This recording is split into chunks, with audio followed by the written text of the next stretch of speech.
Gentlemen, you are both drunk on cosmic wine. Welcome to the show. I'm Dr. Mark Sylvester. And I'm Dr. Richard Schulman. This is Alt Psych.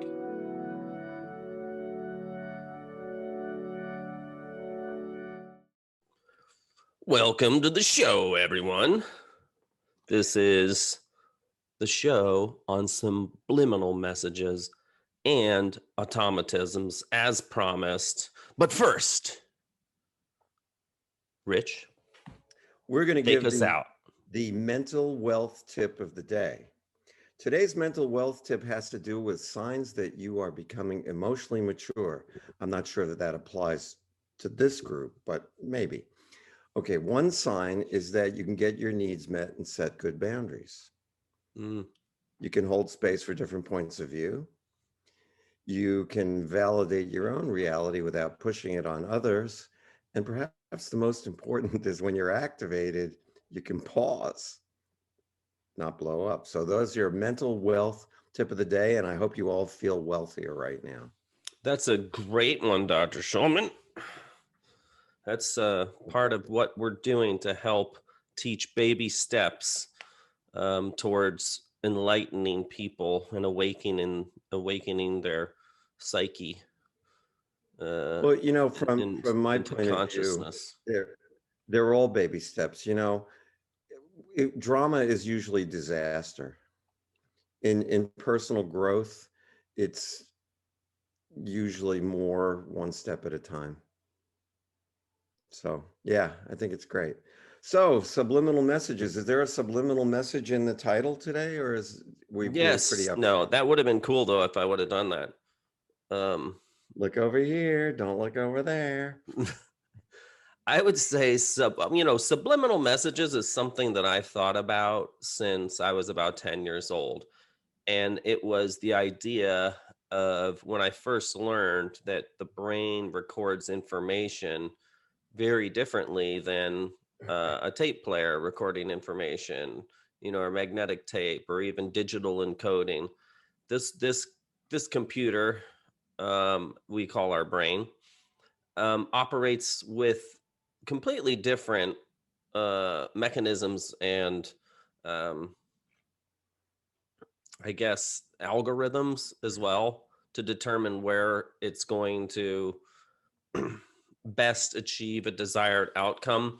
So what a subliminal message does is its intention is to get in that thought process, like a worm wiggle its way or in, kind of under the radar. Yeah, just no one knows that it's there. And you know why? It's because it's less than threshold. As a matter of fact, the word subliminal means less than threshold. So a subliminal message is any sensory stimuli below an individual's threshold for conscious perception. Now, it sounds really easy, but I want you, our viewers, to think about that for a couple of seconds. Well, there were lots of articles years ago about using these things in advertising, and my ex used to work at a big advertising firm in New York, and she pointed out that they were putting in lots of subliminal stuff in the ads to get people activated, writing in very light lines where it was kind of hidden, writing sexual words, putting skulls in ice cubes. That was the one that I could see very clearly.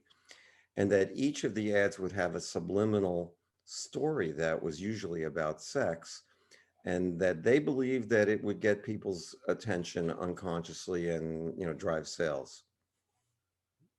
It probably did, because the subliminal stimuli that activate specific regions of the brain do so without the participants, if your study participants' awareness, meaning they don't need to be aware what's going on to have thought implanted in their psyche in that way.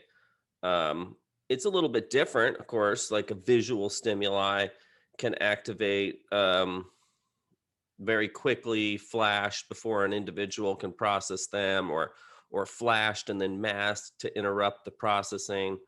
We'll talk a little bit more about that in some of the more famous cases, but that's how video is handled. Audio stimuli may be played below an an audible volume, or masked by other stimuli, kind of like when Data is listening to all the different pieces in his room and Jordy walks in and says, "What are you listening to?" And he's like, "Oh, 138 distinct musical, you know, arias or whatever."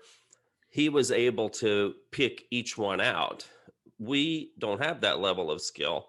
So it's very easy to have a subliminal audio message get enveloped or lost in a larger sound or set of I sounds. remember reading that when they put the film The Exorcist together, they would put 1 or 2 frames of pigs being slaughtered with the screams, and that people would feel uncomfortable even though they couldn't see it. It went too fast.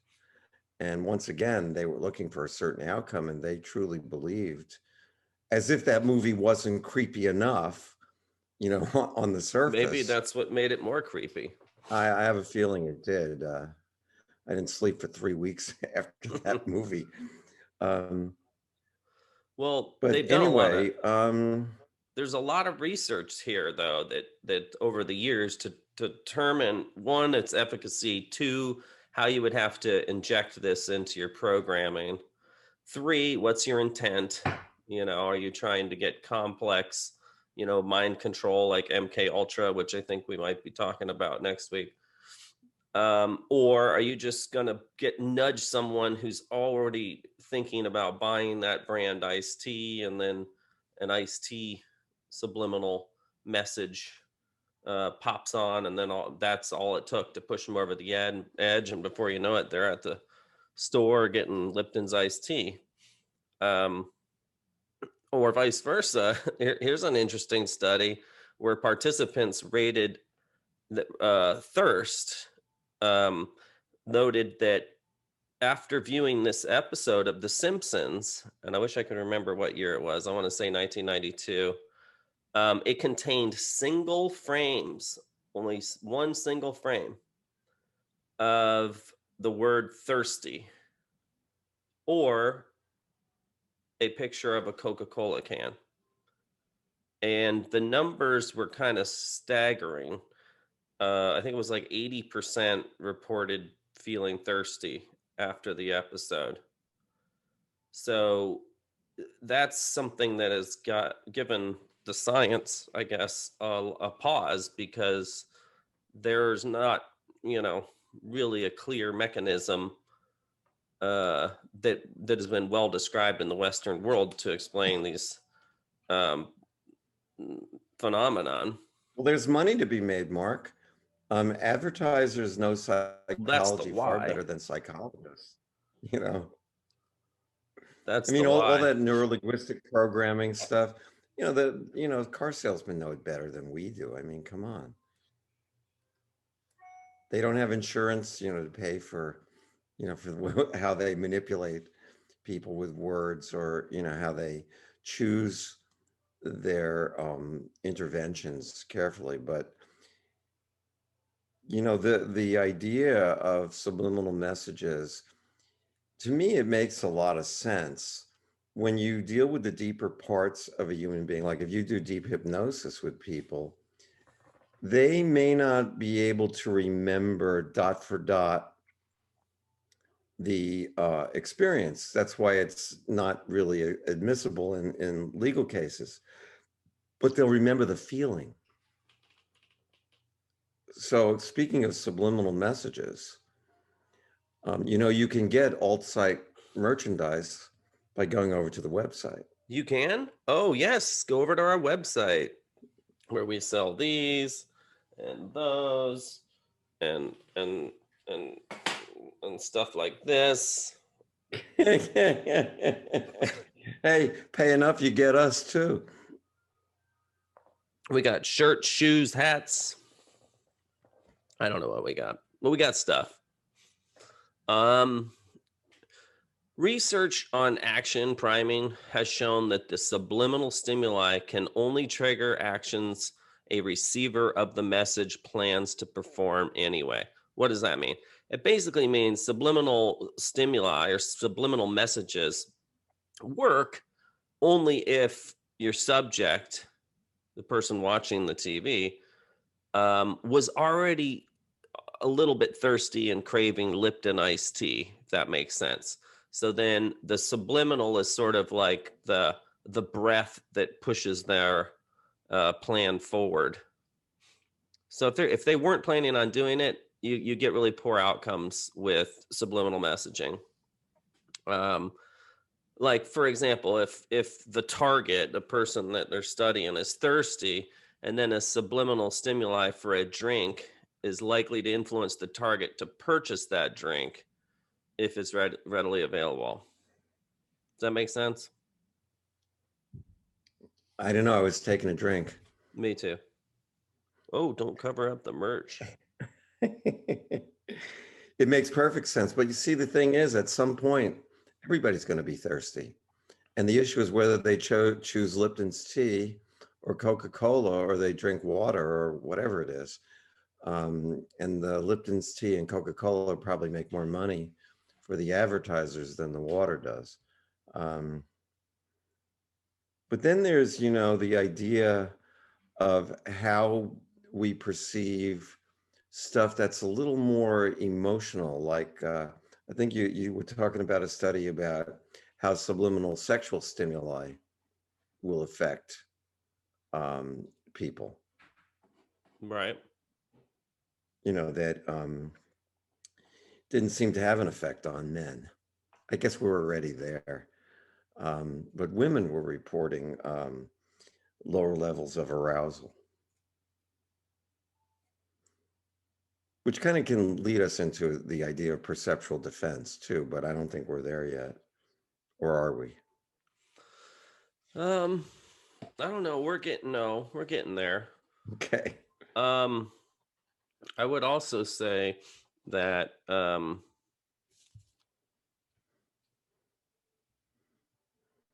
we talked about the drink. We talked about priming for a stimuli.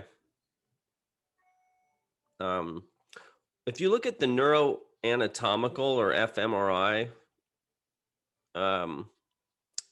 in the brain and what's going on, specifically in response to subliminal fear, these are two areas I found really kind of interesting. If you have subliminal fear, all right, like if the image is presented a fear image, like a body or a death or a snake or a spider or something that someone's really scared of, it shows right amygdala activity, which is okay. That's one thing. Subliminal right side of the amygdala. Now, if we do the same thing to the supraliminal, meaning above the board here, right? There's a greater left amygdala response. Now we're just talking about fear the whole time. I find that kind of interesting that the amygdala lateralizes like that. Don't know what to make too much of that. Now, well, the amygdala is connected to like emotional hijackings where you'll a certain stimuli will activate a reaction rather than a response. But I don't know how it breaks down. I didn't even know the amygdala broke down laterally. So I've learned something today. Yeah, it's kind of crazy. I guess the supraliminal fear showed more sustained cortical activity, suggesting that the subliminal fear may not entail conscious surveillance, while supraliminal fear entails higher order processing. That Now makes sense, though. Huh? That part makes sense. It does make sense, but it was kind of pedantic and kind of dense. So I kind of want to just go through that one more time because that's a really important thing. We've got subliminal and supraliminal, right?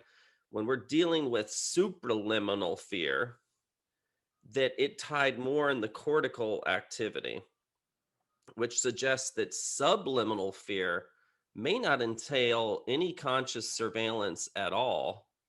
And that's when you're going to see the lateralization of the amygdala, while supraluminal fear entails these higher order processings preferentially. And that's fear. So I took an example of fear, and then I took an example of sex, because sex is a very powerful emotion. Just hearing the word sex creates emotion. So you have subliminal sexual stimuli. And they did this to both men and women. So I'm going to ask you, did you read this? Are you going to blow my I cover? think I already blew your cover, but go for it. So who do you think had the subliminal sexual stimuli had more of an effect on, men or women? Well, it depends which direction, I guess. It would probably activate men and deactivate women, at least in this culture. That's exactly what I thought too. And it turns out that subliminal sexual stimuli had no effect on men, but women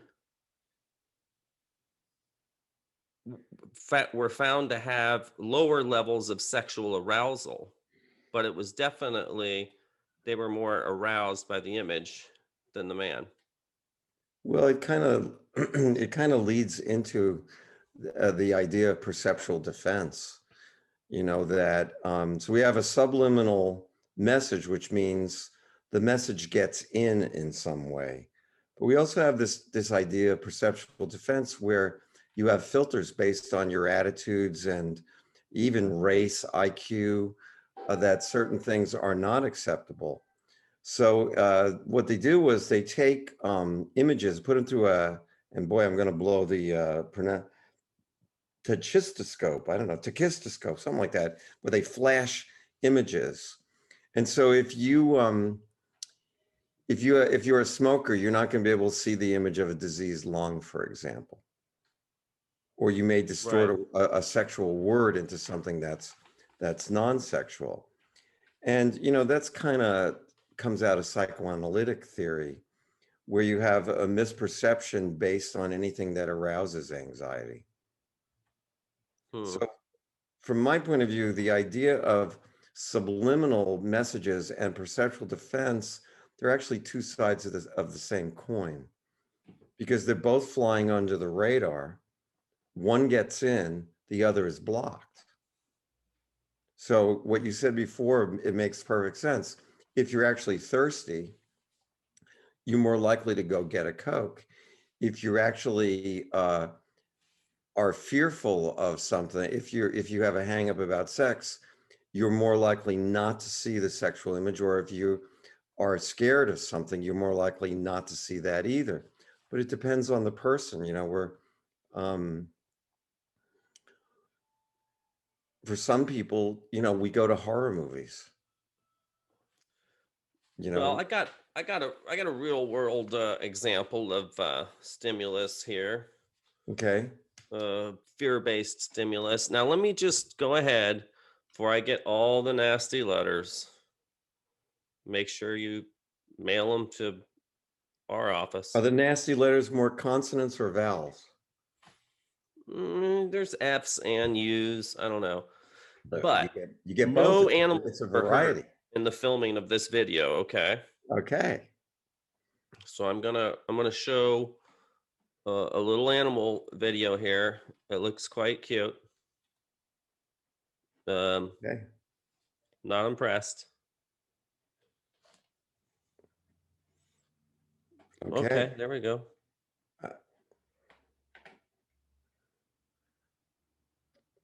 Let's start with this little guy.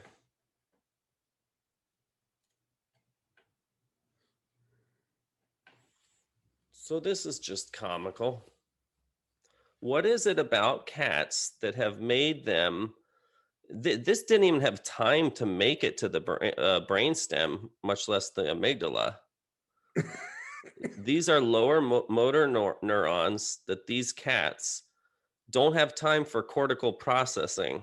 They see a cucumber and they assume it's a snake, right? Something So capable that's of. more like selective perception rather than subliminal. Well, it wasn't so much the subliminal side of things. It's just if you can suggest subliminal fear could be unconscious, because don't forget subliminal could be product placing, right? Like in Sure. Back to the Future Absolutely. when they put the Pepsi can. No one goes, "Oh, hey, there's a Pepsi can over there." But your brain picks up all that images and may be more likely to go out and buy Pepsi next Absolutely. time when you're a Coke. So look at all these little guys. Until they've identified it, they freak. I just like to show this because these are the videos my kids watch and they're really cute. If they're not cute for the cats, they think there's a snake there. Let's see Is one that more. kind of like if you watch a football game and you're rooting for one team, you're more likely to see penalties on the other team than the ones on your own? Yeah, I would Because you think have a so. filter. We're talking about sort of perceptual filters, and maybe that's the whole ball game here. What do you run from? What do you let in? How do you process it? What's your emotional reaction to it? The cat does not look happy. Well, they don't like cucumbers. I guess they think they're snakes. I Weird think looking snakes, though. I think they don't know what to think. They assume it's death until proven otherwise. But I don't know. That was just something fun to watch them freak. Ah, Well, I think it illustrates the idea that things get in under the radar and there's reactivity to them. right. That was fun. Hey, put a cat on, you get a lot of likes. Yeah. Let's hope. Everybody click the link above. Like, Like that link. friend, follow, ring a bell, face, whatever it's called. Subscribe, eat, drink, spend money. Did we talk about The Simpsons? Yes, we did. Okay. And the Simpsons, Coca-Cola. and it's funny, every time you talk about it, I feel like taking a drink. Me too. I'm thirsty. Whew. Well, should we venture out into the land of automatisms? Let's go into the land of automatisms. Because what is automatisms, really? That was a rhetorical question because I kind of have an answer on that. Because when I was doing the research for automatisms, I found a legal definition of the word automatism. I found a medical, we'll just call it mental or medical. Isn't that something that the legal definition and the medical definition somehow are different? Yeah. And then there's I would say a parapsychological definition of automatisms. Okay. So just be aware that we're going to ignore the legal and we're going to give lip service to the medical, but then we're really going to go into the more parapsychological automatic behavior, Okay. and posit a couple mechanisms for this type of communication, we'll just call it. So automatism refers to a set of brief unconscious behaviors. So could that be skin picking? Sure. Why not, right? Absolutely. I have a wife who I'm trying to deprogram through our show MK Ultra next week. I'm going to deprogram to do this picking. Okay. These typically last for several seconds to minutes, sometimes longer, a time during which the subject is unaware of his or her actions. So it's kind of like, reminds me of trance again. Remember how we talked about trance? Absolutely. There's almost a set Absolutely. sense of trance and automatic behavior, sentience, or being present consciously at some of these events. Let me go through a little bit more. Well, it's a hypnotic technique. You have the subject pair an involuntary response with a concept, like you want a finger to move with the strength, power, and assertiveness of the word yes, or the joy. No, it's the joy, peace, and happiness of the word yes, and another one to move with the strength, power, and assertiveness of the word no. And you can get supposedly subconscious information based on how that movement occurs. I found it to be interesting. It's not 100% reliable, I don't think, but you know what is. Um, and you'll find that with if you could get if the person is going sort of like this, that's probably something. But if they go like this, that's just yeah, it's a yes. Um, so that's not what we're talking about. We're talking about involuntary kinds of movements that reflect something going on in the subconscious mind. Or it's something else altogether. So like one type of automatic behavior or automatism could be seen in certain types of epilepsy, right? Like complex partial seizure. We see them in temporal lobe seizures, temporal lobe epilepsy. Side effect of certain medications. Some medications are really good in putting people in blackouts, like Zolpidem. Yeah, Ambien, they said people were doing all kinds of interesting things on Ambien. Yeah, Tiger Woods maybe in there too. I don't know. He had a little problem with that in the past, from what I read in the newspapers.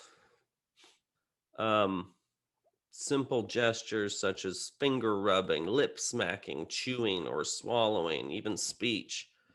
These are considered simple automatisms.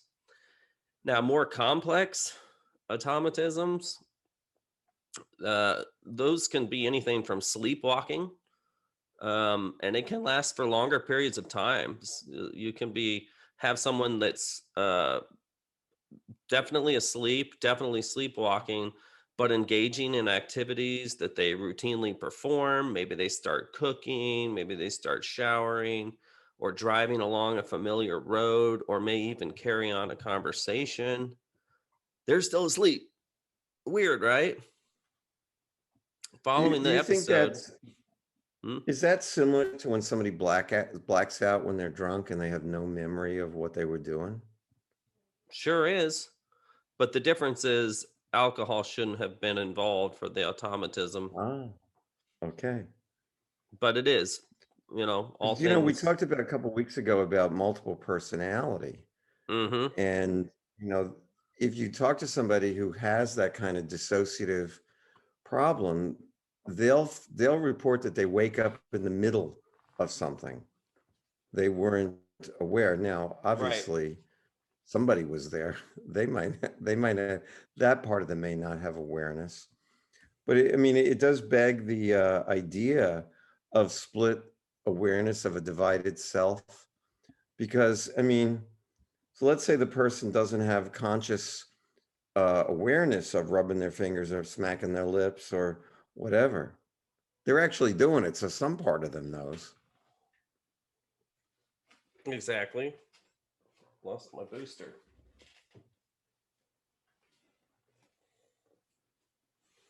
What'd you get?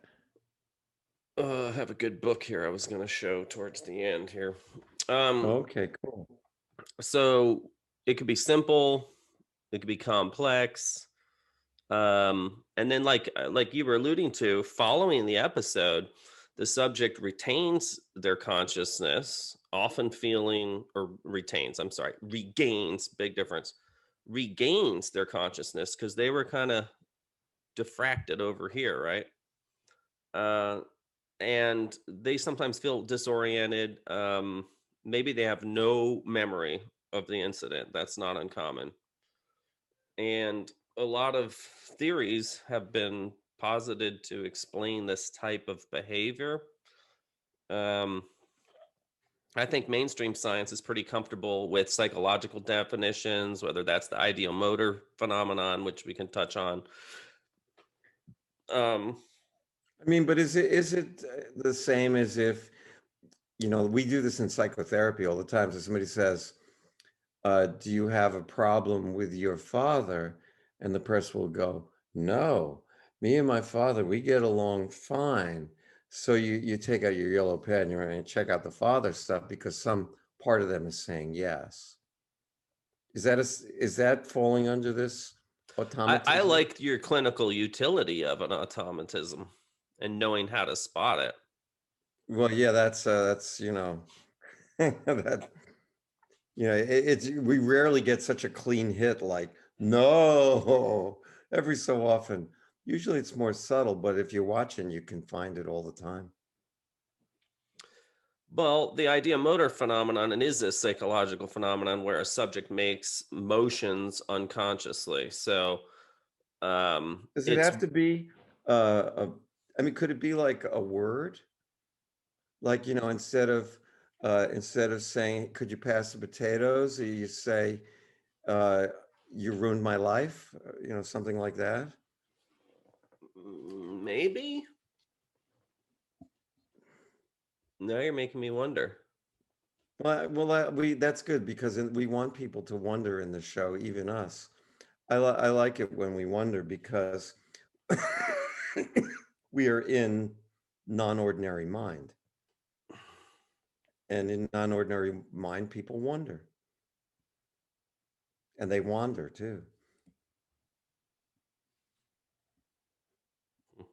You were talking about metaphysical. You got to the product placement. All we see is a little a thin blue line. Build I'm it up a working little on it. bit. If you want, if you want, you know,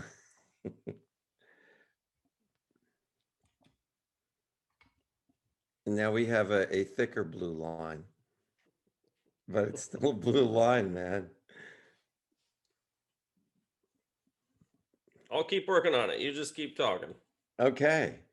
Well, you were talking earlier about metaphysical kinds of phenomenon, and sort of like if the cup was levitating, that would be kind of fun. Um, so yeah, I'm really, I'm getting thirsty for some psychotherapy, I think. No, you Now, know.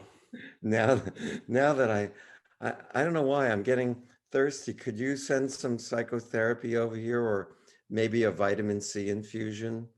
I could really go for a vitamin C infusion. Yeah. Yeah, yeah.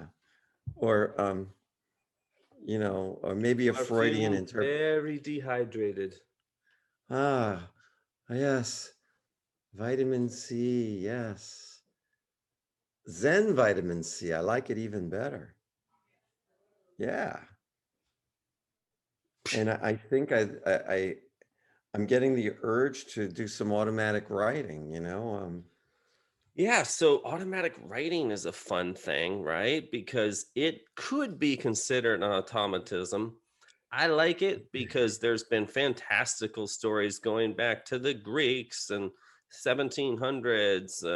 There were a lot of famous automatic writers, some debunked, some not. But Oh, I have seen it. It's real. It's a real phenomenon. I think the effects of automatic writing, dowsing, facilitated communication, um, applied kinesiology, even working with planchettes and Ouija boards and all that, they've been attributed to that phenomenon of automatic writing, as if something is guiding your hand, your body, maybe even to write, to create, to compose, generate. And a lot of times the person who wrote it is just as stunned when they read what they wrote for the first time because they have no Oh, recollection. absolutely. No, I saw that I've seen that in real time. Um, I've seen people, dissociate their arm and then start drawing these amazing line drawings. I mean, the phenomenon is impressive when you see it. You can imagine it and say, yeah, yeah, so what? The person, they're in La La Ville and they're writing. But the stuff that comes out, boy, pretty impressive stuff. Well, we were talking before the show about sort of the opposite of subliminal messages, right? The other side of subliminal, because we talked about subliminal and then we talked about supraliminal. But tell me what perceptual defense is and, Well, and why we is it started, the other side of subliminal yeah, messages? we started talking that a little earlier in the show. It's really just the process where stimuli that are potentially threatening are filtered out of consciousness. They're not perceived, or they're distorted in the perception, but they have to be presented in brief flashes, much like the Coke can that makes you thirsty. Mm-hmm. Um, if you have a hang up about sex, for example, a sexual word will be presented and it'll be distorted or not even seen, when you question the subject. Um, so it's all about what gets under the radar, how it's filtered. You could have and maybe it has to do with perceptual sensitivity. You know, what kinds of, so I was talking before, you show a smoker a picture of a diseased lung, they may not see it if it happens fast enough. Exactly. That would be a perceptual defense, screening out. It's kind of like a person who really didn't believe in psychiatric or psychological intervention, probably couldn't see that cup. They can't see my cup? Well, I can see it. I It's right like, here. yeah, I like it personally. Next, you're But going to tell me that they can't see this cup. no, that one I can see because it's a yin yang kind of thing. Hmm. I Interesting. like that a lot. That's a good one. I like both of them, actually. Thank you to our 49.99 sponsors. takes them away, huh? These are all available for purchase online. The low, low price of $17.99. Please go and look for our shirts, and we got hats, and we got mugs, and we got some other cool stuff I can't really remember right now. Okay. That's all I got. You know what I think is kind of interesting, and kind of it's illustrated by this current spectacle. My Bill Murray? Is You don't like my Bill Murray? I love you. I love your Bill Murray. I like it a lot, especially that. Rich, I have feelings too, okay? And they matter. I'm glad. I accept your apology. Okay. Um, it was great the way you could get my apology without me actually saying anything. Was that a subliminal apology? That was, and you took it hook, line, and sinker, buddy. I always do. Now, here's the next piece. Selective perception can occur both consciously and unconsciously. That's when I was talking about. If you're rooting for the Tampa Bay Lightning, you're not likely to see their penalties. You'll see when Detroit hacks us up pretty good, which they did last night, by the way. And it could be conscious. It doesn't have to be unconscious. What did you think about the writing? I mean, forget automatic writing. We kind of already touched on that briefly. What do you know about dowsing, facilitated communication, and the applied kinesiology? Because to me, these are three modern Well, things the people should yeah, know I'm not about? sure what it, to be honest, I'm not sure what is meant by facilitated communication. But dowsing and applied kinesiology, I do know some things about. Like anything else, it depends on the skill of the person doing the dowsing and doing the applied kinesiology. And I'll tell you a story about applied kinesiology. I had a patient who was referred to me by a local chiropractor, and I'm doing the deeper mind body work. And I referred her to a nutritionist. The nutritionist came up with all this stuff. And she came back and she said, well, my chiropractor tested it out and found that I didn't need about half of the stuff. And it occurred to me to check this out using the cranial pulse. I was working with a body therapist who could feel the pumping of cerebrospinal fluid, which I thought was a less invasive technique. Look for a prop. Am I boring you? No. In any event, this is for our viewers. The when we studied it using the cranial pulse as our significance indicator, we found that the patient needed all of those nutrients that the nutritional person had prescribed, and that what was happening was she felt a loyalty to the chiropractor who was very negative about a lot of those preparations. So the applied kinesiology was affected by the relationship between the chiropractor and my patient, and that she actually did need all of the nutritional supplementation that our nutritional counselor had come up with. The issue of dowsing is, to me, fascinating. And the idea is that a person can unconsciously be led to, for example, a water source or some other kind of thing that they're looking for by holding like a stick, or I'm not sure, maybe a certain kind of stick, and that you can be led to the source of water. Now, I haven't seen this personally, but I have actually read a lot about it. What do you got there, brother? 20% off the Infusion shirt. Is that a subliminal message to go to the merch section and buy a shirt?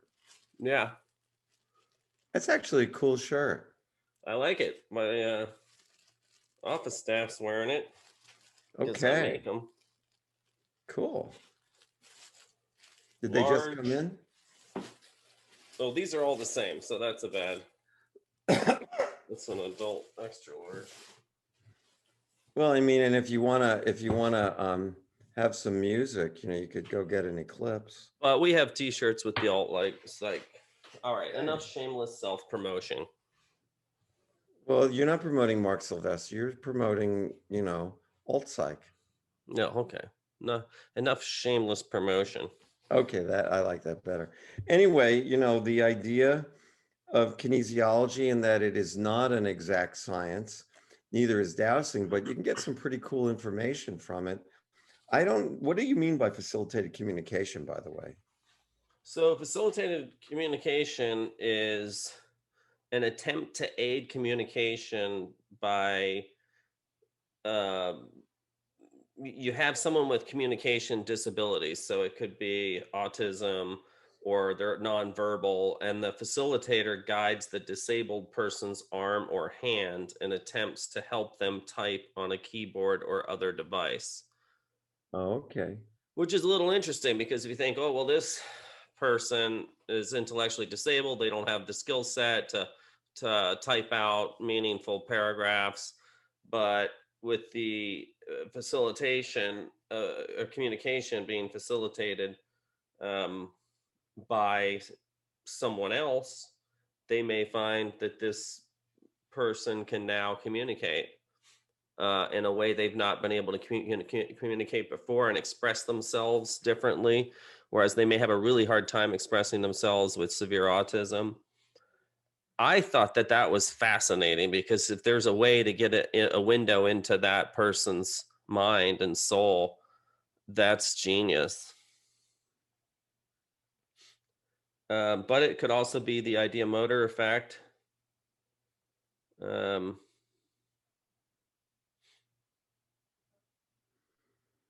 So I guess what we're doing is expanding once again into non-ordinary mind. Speaking of shameless plugs, expanding what human consciousness, what this exploration of human consciousness is revealing, that there's a lot more than our ordinary view of the world. And once again, we want people to be aware of the bigger view of consciousness, because, if you get down to it, what we do is pretty simple. It's just not easy. We want to make the unconscious conscious. We want to build a bridge between unconscious processing and unconscious phenomenon, and being aware of it, being mindful, because it makes our lives richer when we're mindful of things. Of course, there's some things I wish I didn't know, but I can't take it back now. So, but I like how we compare and contrast not just the subliminal, superliminal message to the automatisms, and not only the mild or less complex, typical, lip smacking, chewing, swallowing, speech, finger rubbing, to the more complex automatisms, which you can do complex things. That's what Oscar Pistorius did to try as a successful defense, that it was not his fault. He shot his well, I girlfriend. think that, when you get down to it, people in sales, like I was saying, know this much better. You can set up these perceptions. So your name is Mark, yes, and you're a physician, yes, and you live in Bradenton or wherever, yes. Your office is here in Bradenton, yes. And wouldn't you like to buy this new car? If you keep saying yes, I mean, that's not really a subliminal message, but people get, if they're not mindful, they can get manipulated through It's a this stuff. bias, I think. Yeah, and a lot of this stuff Anticipatory is about bias. manipulation, and or understanding the kinds of messages that we're receiving all the time. And once again, being mindful, being self-aware. To me, that's the goal of what we do. Well, we're gonna tackle probably one of our toughest shows next week, if we don't have a bye week, for the amount of preparation it will take. But we are going to be back talking about Monarch programming in MK Ultra, because it's the natural progression from what we spoke about here today, which was subliminal messaging, or these automatisms, this automatic thing, not not like just cutting the head off a chicken and watching it run around, although I do think there's some automatism going on there too, but maybe for different reasons, maybe for the exact same reasons. But next week we're going to delve even further into Monarch programming and MK Ultra. That should be really interesting. I find that stuff absolutely fascinating. I think we're going to blow some skulls next week. So everyone wear a helmet. Leave a feedback, comment, good or bad or indifferent, or just steal someone else's device and leave it with their device. These aren't the droids you're looking for. They can pass now. So you cool with that? You I ready am to so tap out? I am so cool with it. I'm about frozen to my seat right now. All right. All right. So until next week, kids. Remember, 1, 2, 3. Be well. We're not supposed to say it so slowly. You always do it that way. I know. I know. It's be 1, 2, 3. Be well, baby. Woohoo! I'm ending it. We got it. All right. See you next week. MK Ultra should be fun. Mind control, mind control. Live